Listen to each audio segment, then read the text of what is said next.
Muy bien. Ya estamos grabando. Eventualmente les voy a pedir a los que no tengan su cámara abierta que la abran. Para mí es importante saber que están ahí. No los quiero toda la clase en vista, pero sí de repente sí los quiero ver.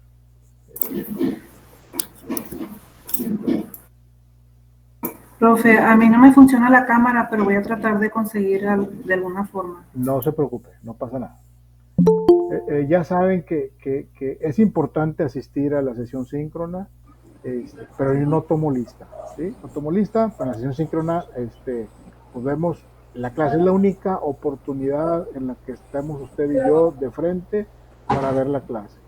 Entonces, pues vamos a aprovechar, voy a dar la clase, eventualmente podremos contestar una o dos preguntas, tres cuando mucho, y continuamos, porque si no, nos vamos, se nos van las cabras al monte, como dicen. Entonces, continuamos y al final vemos preguntas y respuestas, siempre y cuando sean del tema, ¿sí? Muy bien, vamos a compartirles la presentación.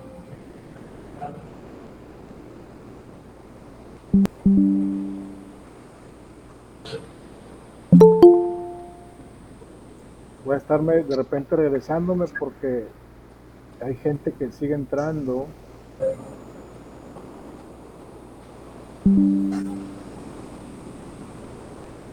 Porque sí ven la pantalla ahí, ¿verdad? Sí. Muy bien.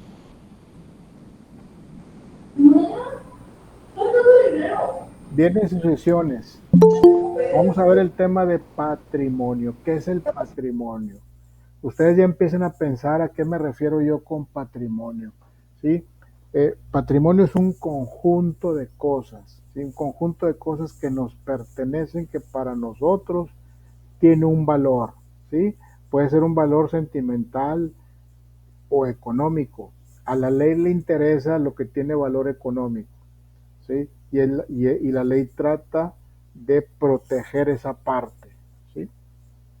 Entonces, básicamente es el patrimonio. Vamos a ver en los siguientes slides diferentes definiciones de patrimonio para ir viendo qué tan importante ha sido esto, que desde los romanos lo traemos y desde los romanos han tratado de definirlo y lo desmenuzan en bienes y cosas y tipos de bienes y clasificación de los bienes, la cosa, diferentes tipos de cosas, qué es cosa, ¿sí? Como tal, una cosa, que al final de cuentas, cuando eso tiene valor, todo eso en conjunto viene siendo el patrimonio.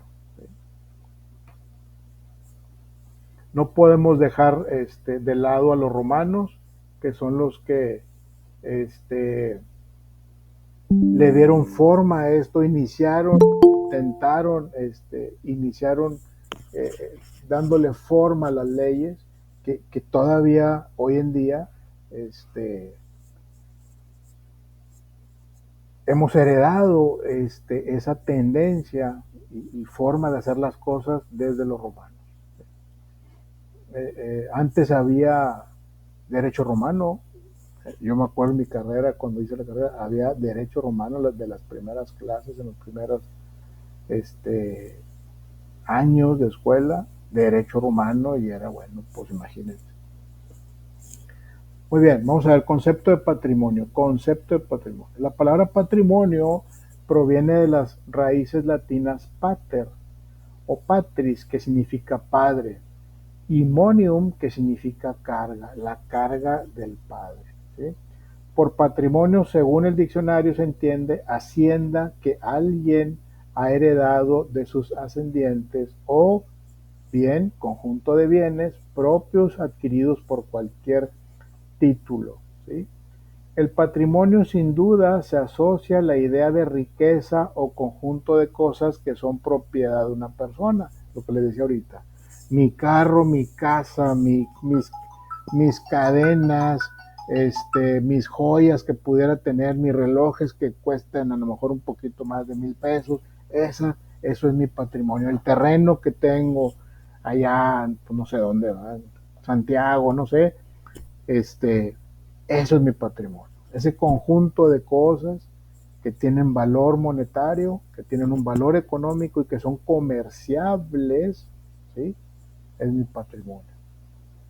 Si yo tengo una cartita, dices, pues no, una cartita que me hizo mi esposo cuando éramos novios y la tengo guardada de 50 años, pues eso tiene un valor sentimental, emocional. Eso nomás vale para ti, ¿sí? Para nadie más. ¿Eh? Claro, si es una carta de, de, de Napoleón escribiéndole a, a María Antonieta, su esposa, pues, y como Napoleón fue un estratega bélico francés, pues olvídate, Napoleón, olvídate, todo lo que pertenezca a él, aunque sea una uña del pie, pues tiene valor. Esa es la diferencia. En otras palabras, pero siguiendo, perdón. Ahora bien, los romanos en tiempos, graves estos nombres porque son preguntas de examen. Ahora bien, los romanos en tiempos de Gallo y Justiniano, ellos diferenciaban a las cosas entre las de derecho divino y derecho humano. ¿Sí? En otras palabras, pero siguiendo con los romanos, las cosas las clasificaban en las que se hallan dentro de nuestro patrimonio y fuera de nuestro patrimonio. Ellos las clasificaban de esa manera. Las cosas que eran de derecho humano y de derecho divino, en aquel entonces era muy importante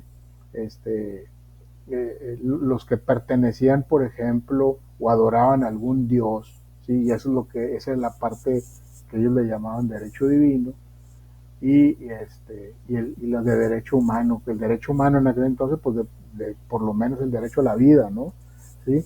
Este, y así era como lo clasificaban.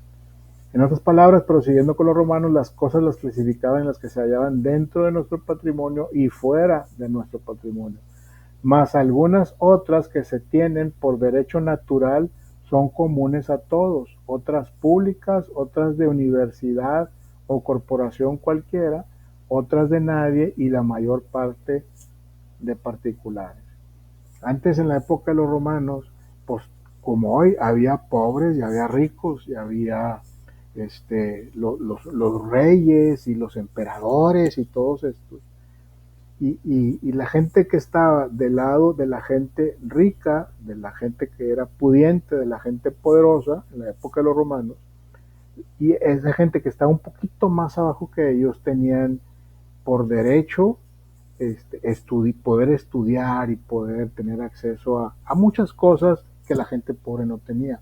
Pero esos derechos que ellos tenían, aquí no viene, pero esos derechos que ellos tenían, por ejemplo, el derecho a estudiar, ellos podían vender ese derecho a alguna persona pobre, ¿verdad? Por decirlo así. Perdón, déjame le bajo el volumen a esto.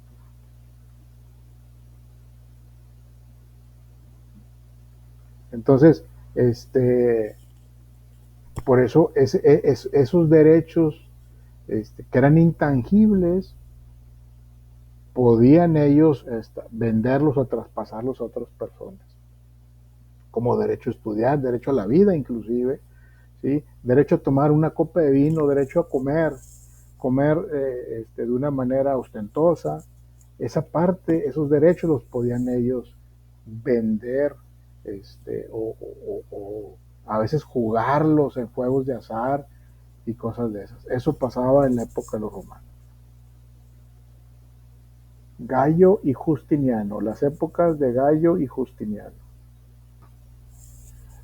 Los romanos dejan establecidas las bases del derecho sobre las cosas, las cuales serán constitutivas del patrimonio, de tal manera que hablar del patrimonio hace indispensable estudiar las cosas que lo constituyen. Los romanos definen a la cosa más allá de las cosas materiales. Los romanos denominan cosa, que en latín vendría siendo res, apréndese también esta palabra, cosa en latín es res, a todo bien patrimonial, distinguiendo así entre res corporales o cosas en sentido estricto y en res incorporales, cosas de existencia jurídica como la herencia, los créditos y los derechos sobre las cosas ajenas. ¿Sí? O sea, cosas en sentido estricto, las cosas, digo, para interpretarlo a esta época, cosas tangibles, cosas que yo podía tener aquí en mi mano, ¿sí? En mis jarrones, en aquella época, jarrones, esculturas, propiedades, esas eran las cosas en sentido estricto. Y las res incorporales son las cosas que no son tangibles, como cualquier derecho, ¿sí? Si lo interpretamos ahorita, mi derecho a heredar, mi derecho que tengo a estudiar, mi derecho a vestir bien, mi derecho a la salud pública, mi derecho al libre tránsito, por ejemplo, de andar por donde yo quiera, mi derecho a comprar lo que yo quiera, etcétera. Con lo anterior podemos ver que los romanos definían a la cosa diferente a la definición moderna, ya que este último se limita al mundo corporal, ¿sí? O sea, hoy la cosa, pues es una cosa que es tangible, que lo puedes tocar, que lo puedes sentir, si no, pues no es cosa, ¿verdad? Con respecto a las cosas en sentido jurídico, estas se refieren a los objetos materiales sobre los cuales pueden recaer derechos y que por su naturaleza son jurídicamente comerciales o se encuentran en el comercio, como lo siguiente. Entre la res, ya dijimos que res no es una res, una vaca, no, entre la res, incomercio, res es cosa, entre la res, incomercio, que son susceptibles de apropiación privada y que veremos más adelante. Las cosas pueden ser muebles o inmuebles. En el derecho romano definía los inmuebles como el suelo y cada uno de sus parcelas, sean edificios, siembras o plantaciones. Todo lo demás se consideraba como las muebles. Muy sencillo, los inmuebles, si nos vamos a esta época, pues los inmuebles son todo lo que no podemos mover, por eso se llaman inmuebles, ¿sí? Las casas, los terrenos, básicamente, ¿sí? Son las cosas inmuebles, los edificios son inmuebles, no los puedes mover, ¿sí? Y todo lo demás que se pueda mover, pues se les dice muebles, ¿sí? Por eso a los muebles se les llama muebles, a los muebles de la casa se les llama muebles, porque se pueden mover. De ahí nace su característica, dependiendo si se pueden o no mover. Las cosas sin dueño son las cosas que no pertenecen en propiedad a nadie, como la casa en el monte. La casa en el monte, una actividad, acuérdense que estamos hablando desde la época de los romanos, era una actividad que se llevaba a cabo, pero cualquiera la podía hacer si tenías los medios para hacerlo y no había, era algo como intangible, no era de nadie, simplemente era una actividad que tú podías hacer, ¿sí? Cuando se empieza a ver cacería de animales que ya pertenecían a alguien y que se empiezan a hacer conciencia de la división de las tierras, se empieza a ver que los animales que ya están dentro de una división de tierra ya determinada, se entendía que esos animales eran de la persona dueño de esa tierra, ¿sí? Entonces, ahí fue cuando se empieza a darle forma a eso. Pero antes los animales estaban así, ¿sí? Andaban por doquier y tú los podías cazar.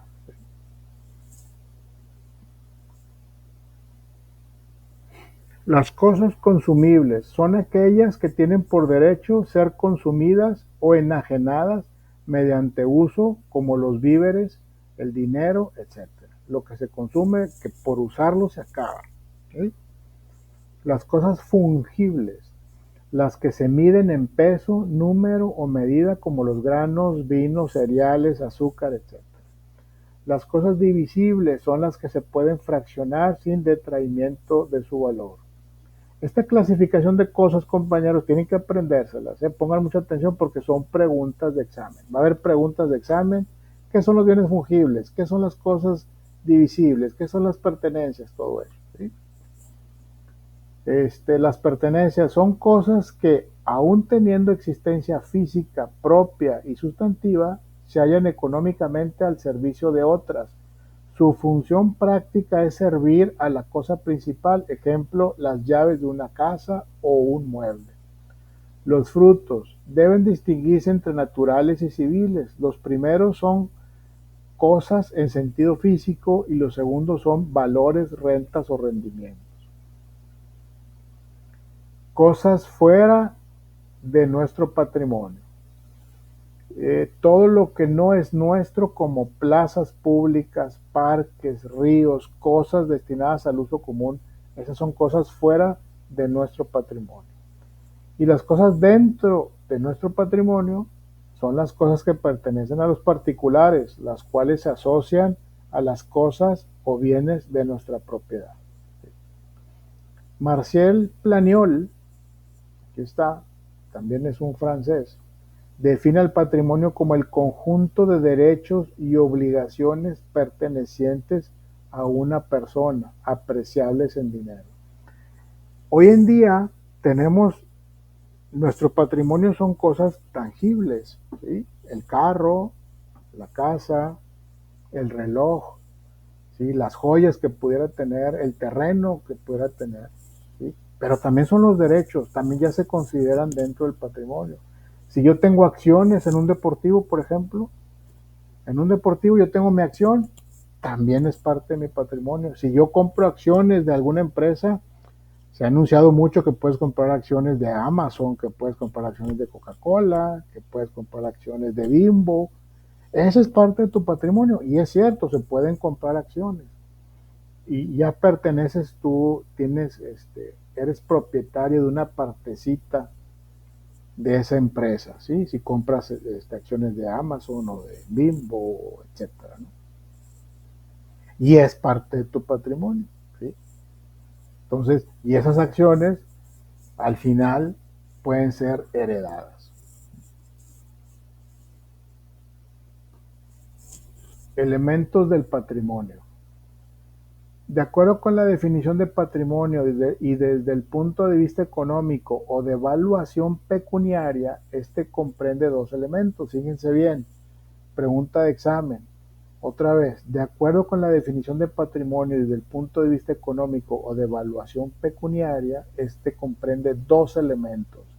El elemento activo dice que se compone por todo aquello que dentro de la masa patrimonial tiene un contenido económico que beneficia a su titular, es decir, todos los bienes y derechos pertenecientes a una persona.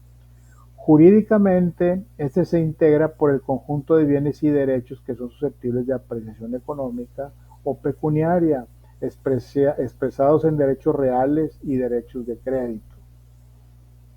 Los derechos reales son poderes jurídicos del sujeto respecto de los bienes sobre los cuales recae esta potestad legal y que las demás personas como sujetos pasivos están obligadas a respetar y no interferir en su ejercicio. Los derechos de crédito consisten en prestaciones o abstenciones que el titular de ese patrimonio como acreedor puede exigir a uno o varios sujetos que son sus respectivos deudores. El cumplimiento de las prestaciones o abstenciones de contenido económico. ¿Qué quiere decir esto? El reloj que yo comentaba, la casa, el terreno, el carro, ¿sí? Todo eso son mis activos, ¿sí?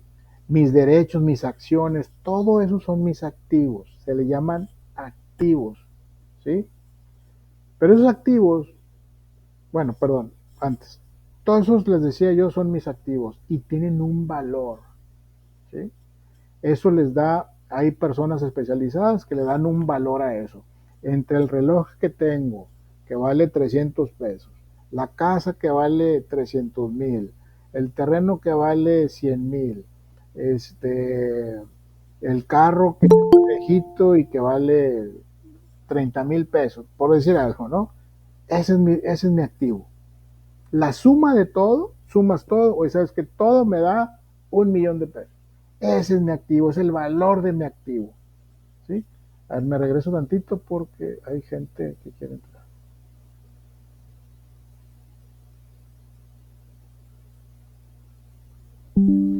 Ese es el valor de mi activo. Pero también hay un pasivo. ¿Sí? Este elemento que también es muy importante. Dice, el elemento pasivo o parte negativa del patrimonio se integra por el total de la obligación del titular del patrimonio. Esta obligación jurídica entre dos personas, una de ellas denominada deudor, sujeta a otra llamada acreedor, que le puede exigir una prestación de carácter patrimonial. Para el acreedor o sujeto activo, el contenido de la obligación es un derecho de crédito que se traduce en parte de su activo, en tanto que desde el punto de vista del deudor, el contenido obligacional representa un pasivo. ¿Qué significa? Si yo tengo un activo, todos esos activos que les mencioné ahorita, pero de la casa la tengo hipotecada y de la casa de 300,000 pesos que vale, por ejemplo, debo 100,000. ¿Sí? Esa es la parte pasiva de ese activo.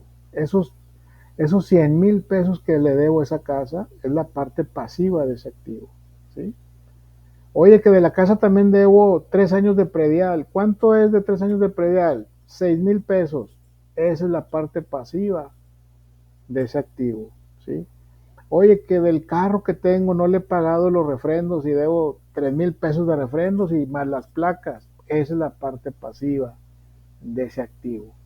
¿Sí? Entonces, si mis activos suman 1,000,000 de pesos, hay que quitarle lo que dice aquí, las obligaciones que tengo sobre ese patrimonio o sobre ese activo.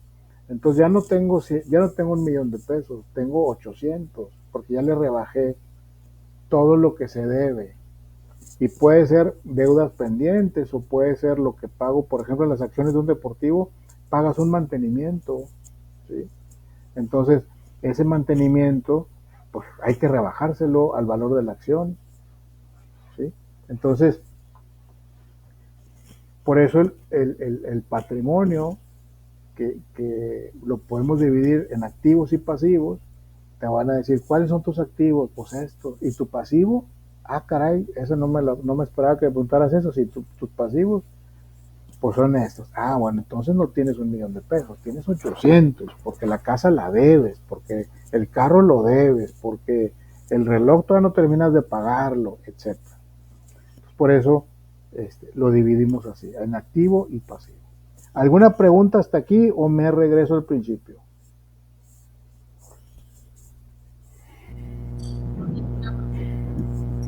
¿Vamos bien? Sí, vamos bien, vamos bien. Y todo bien, profe.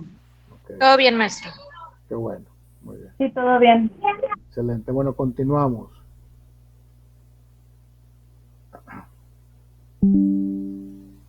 Continuamos con clasificaciones y definiciones del... Creo que lleva... Me están tocando la puerta. Muy bien. Dice, el patrimonio como atributo de la personalidad. Cuando yo hablo que es un atributo de la personalidad, es algo que es intrínseco a la persona. Un perro no puede tener un patrimonio, un gato no puede tener patrimonio, un pescado no puede tener patrimonio, solamente las personas pueden tener un patrimonio, no hay más. Y las empresas, las personas y las empresas. ¿Sí? Maestro, una pregunta. Dígame. Hemos escuchado de historias que en Estados Unidos alguien le dejó una herencia a un perro, un gato, no sé. Sí. En Estados Unidos. ¿Es distinta Aquí la situación allá? Sí, aquí es distinta ya. Aquí no puede pasar eso. Al momento de hacer el testamento, el notario te lo va a refutar. Eso no, aquí no vale. En Estados Unidos, si lo hacen, lo valen, y pues no tiene sentido de ninguna manera. Claro, suena más absurdo, ¿no? Sí, exactamente. Gracias, Pero maestro. buen comentario, porque sí pasa. Este patrimonio es una entidad jurídica abstracta denominada universalidad jurídica. De acuerdo con esto, el patrimonio es una emanación de la personalidad misma. Por ello, los tratadistas mencionan que no hay patrimonio sin persona, pero tampoco hay persona sin patrimonio. Por lo tanto, el patrimonio es un atributo de la personalidad. Va a ser pregunta de examen. Aquí en este pedacito hay como 2 preguntas de examen. Charles Aubry y Charles Rau. Se llaman igual estos cuates. Son franceses también, juristas, estudiosos del derecho, y opinaron sobre este tema del patrimonio. Patrimonio son bienes, derechos y también obligaciones. Cuando hablamos del pasivo en el patrimonio, en el slide pasado, pues hablamos de obligaciones, ¿sí? Casi siempre cuando tenemos un patrimonio, siempre hay obligaciones, siempre. ¿Sí? Esta es la definición más aceptada del patrimonio. Es la definición más aceptada del patrimonio como atributo de la personalidad, encabezada por Charles Aubry y Rau. Estamos hablando de la universalidad jurídica.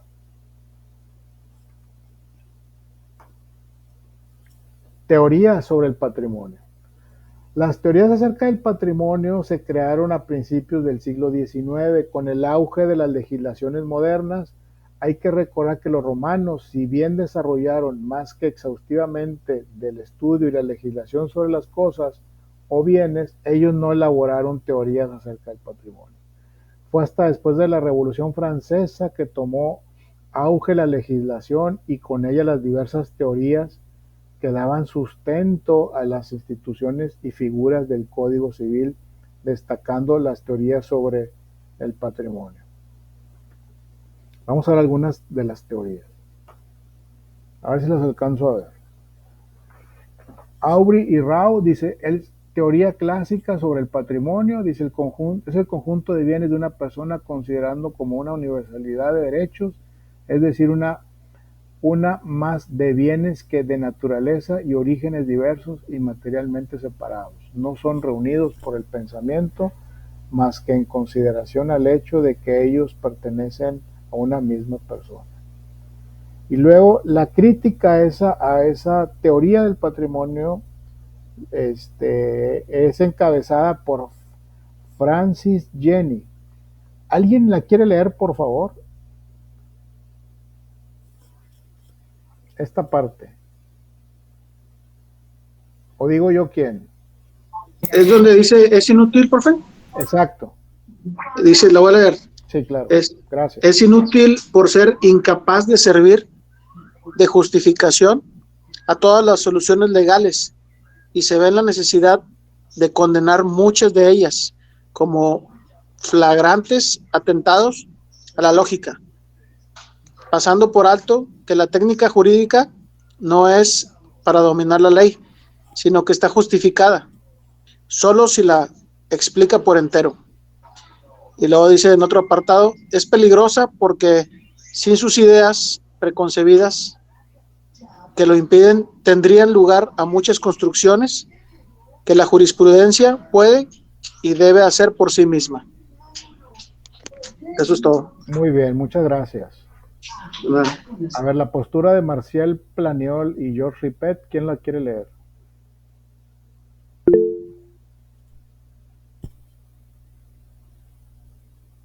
Yo mero, maestro. Adelante, adelante. Nada más que estoy batallando aquí con las pantallas. Es que casi no se ve. Bueno, yo no veo. A ver si es, que dice, es el conjunto de derechos y obligaciones. Correcto. Pertenecientes a una persona, estimables en dinero. Si se quiere expresar su valor con una cifra, es necesario sustraer el pasivo del activo. Exacto, que es lo que comentábamos hace rato.